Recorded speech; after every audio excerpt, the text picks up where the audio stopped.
Hello friends, welcome back to my channel. आमी अर्पिता और आमार चैनल माई लाइफस्टाइल अर्पिताय तोमादेर सकलके वेलकाम जानाई।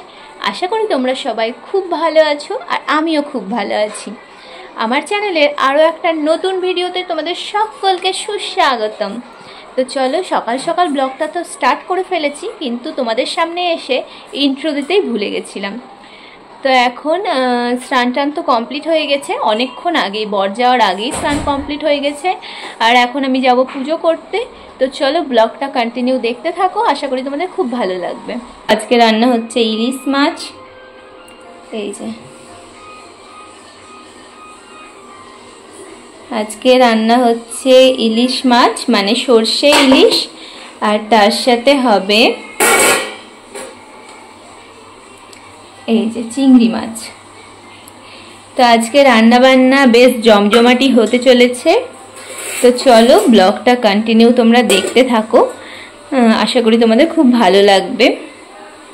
তো আজকে সারাদিন কি করি না করি সেগুলোই তোমাদের সাথে শেয়ার করব।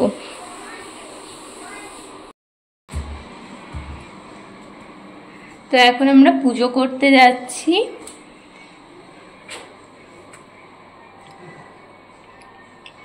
আর আমার ছেলে গাজর খাচ্ছে, বলো।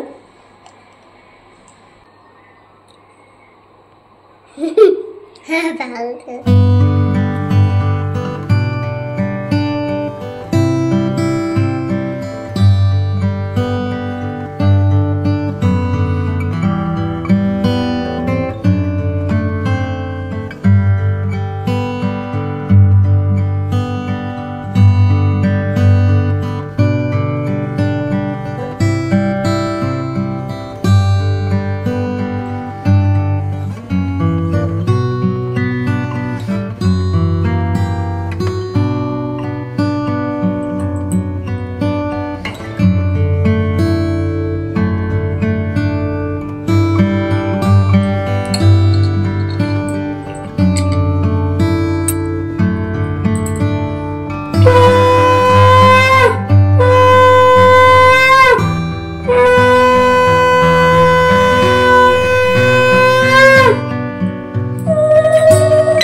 এই দেখো ছাদের অবস্থা দেখো, পুরো আলমারির জিনিসপত্র সব দিয়েছি বলতে কিছু শাড়ি যেসবগুলো হয়তো ইউজ করাই হয় না, যেমন এই বেনারসি, তারপরে এই যে এটা হচ্ছে আমার কাতান বেনারসি, মানে এটা আমার রিসেপশনের শাড়ি, আর এই যে রেড কালার মানে মেরুন কালারেরটা আমার বিয়ের শাড়ি, বিয়ের দিন।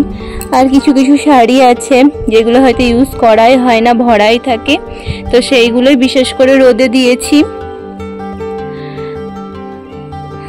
তো এখন সকালবেলাতেই রোদে দিয়েছিলাম। এখানে ব্লাউজগুলো সব রোদে দিয়েছি, এগুলো সেটের ব্লাউজ, ওই যে ওখানে কিছু কিছু আছে। তো এখন করব গিয়ে এগুলো উল্টে দেব, কারণ সকালবেলায় রোদে দিয়ে গেছিলাম কাজের দিদির সাথে, তো তখন এসে আর উল্টানো হয়নি। তো এখন পুজো করতে এসে এবার এগুলো উল্টাবো, তারপরে আবার কাজের দিদি 12টার দিকে আসবে, তখন তুলে নেব। তো চলো শাড়িগুলো সব উল্টে দিই এবার, কারণ এই পোর্শনটাই তো রোদ লেগে গেছে, এবার ওই পোর্শনটাই রোদটা লাগানোর বাকি আর কি। যা রোদের তাপ, পুরো শাড়ি সব হিট হয়ে গেছে। আর সেরকমভাবে চুড়িদারগুলো দিইনি, কারণ চুড়িদারগুলো টুকটাক পরাই হয়, কিছু কিছু চুড়িদার শুধু দিয়েছি।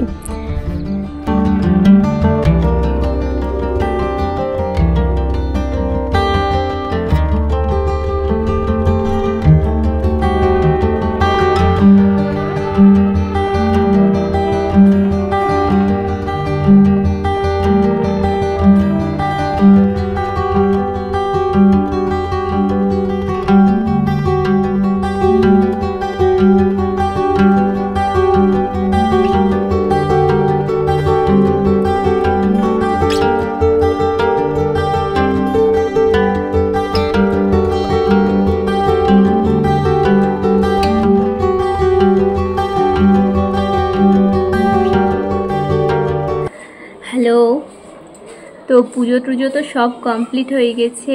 দেন তারপর কাপড় যেগুলো রোদে দিয়েছিলাম, আসলে আলমারি থেকে কিছু কাপড় টাপড় রোদে দিয়েছিলাম, দেখলেই তো তোমরা, সেগুলোও সব উল্টে এসছি। এই আর আধ ঘন্টা পর তখন তুলে নিয়ে আসবো। আর এখন ঘড়িতে বাজছে 11:30, আর এখনও আমি টিফিন করিনি, এখন একটু ফ্রি হলাম। 11:30 বেজে গেছে। ছেলেকেও তো খাইয়ে দিয়েছি ওর বাবার সাথেই, তখনই ছেলেকে খাইয়ে দিয়েছি। তো এখন আমি এই একটু গ্লাসে নিয়ে নিয়েছি ছাতু, আর এখানে বাটিতে আছে মৌসম্বির লেবু। তো এখন বেদানা, মৌসম্বির লেবু আর এই ছাতু দিয়ে আজকের টিফিনটা আমি সারবো, তার কারণ রান্নাবান্না তো প্রায় কমপ্লিট হয়ে গেছে, তো তাড়াতাড়ি খেয়ে নেব দুপুরে, তার জন্য আর এখন টিফিনে ভারী কিছু খেলাম না। আর 11:30টাও বেজে গেছে, তো চলো একটু পর আবার দেখা হচ্ছে। তো সকাল সকাল বরমশাই বাজার থেকে টাটকা টাটকা ইলিশ মাছ নিয়ে এসেছিল, আর সেটাই এখন ভাজা চলছে। ইলিশ মাছ নিয়েছিল প্লাস গলদা চিংড়ি নিয়ে এসেছিল, তো আজকে দুটোই রান্না হবে, সর্ষে ইলিশ আর গলদা চিংড়ি, মানে আলু পটল দিয়ে গলদা চিংড়ি হবে। তো সেটাই এখন রান্না হচ্ছে। তো চলো ব্লগটা কন্টিনিউ দেখতে থাকো, তোমাদের কিভাবে ইলিশ মাছটা এবং গলদা চিংড়িটা রান্না করি আর সেটাই তোমাদের সাথে শেয়ার করব।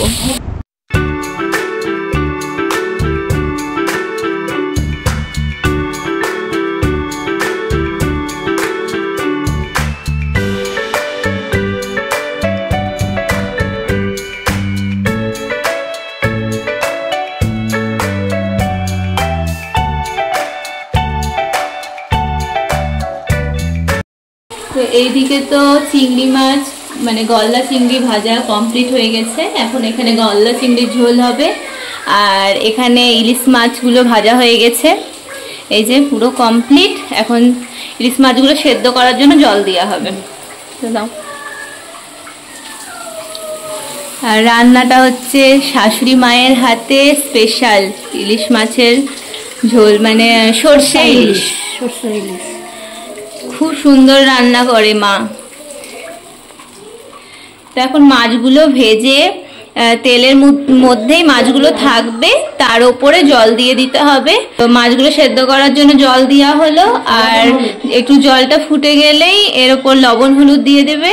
তারপরে লবণ হলুদটা যেই একটু মিক্সড হয়ে যাবে তারপরে দেবে সরষা জিরা লঙ্কা বাটা দিয়ে তারপরে নামানোর আগে একটু কাঁচা তেল দিয়ে ব্যাস রেডি আমাদের স্পেশাল ডিশ সরষে ইলিশ। তো এই যে এখানে হলুদ দেওয়া হলো, তারপরে এবার লবণ। আর এখানে চিংড়ি মাছগুলো সব ভাজা হয়ে গেছে, গলদা চিংড়ি, এটা আলু পটল দিয়ে ঝোল হবে।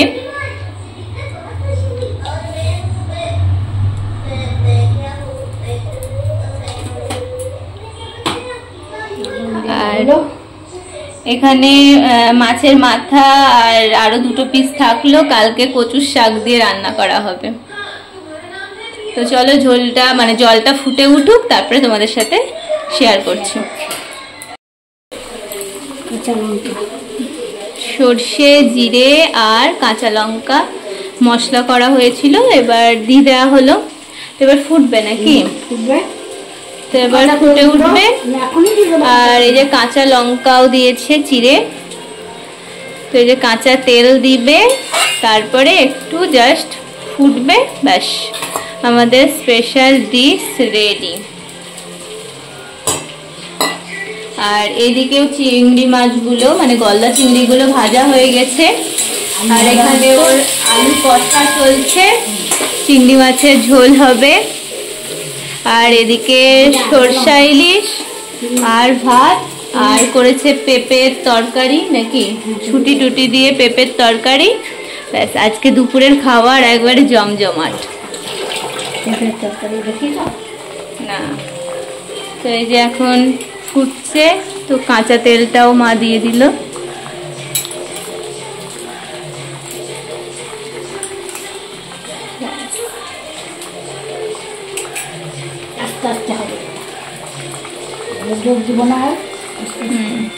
তো এখানে লো ফ্লেমে আস্তে আস্তে এবার এখানে ঝোলটা ফুটবে, ইলিশ মাছের ঝোলটা একটু গালা লাগা হবে। আর ওইদিকে এখন গলদা চিংড়ির আলুটা কষানো হচ্ছে। তো চলো আবার একটু পর তোমাদের দেখাচ্ছি লাস্ট ফিনিশিং।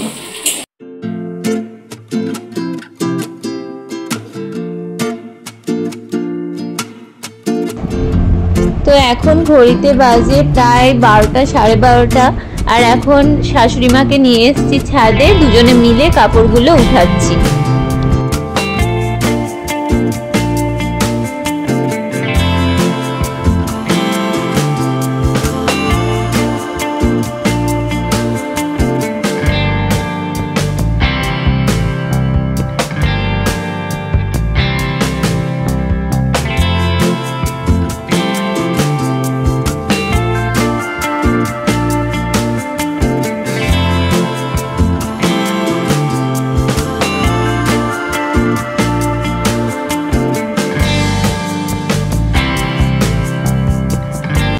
তো এই যে দেখতেই পাচ্ছ টেবিলের ওপর সাজিয়ে রেখেছি আজকে দুপুরের স্পেশাল মেনুগুলো।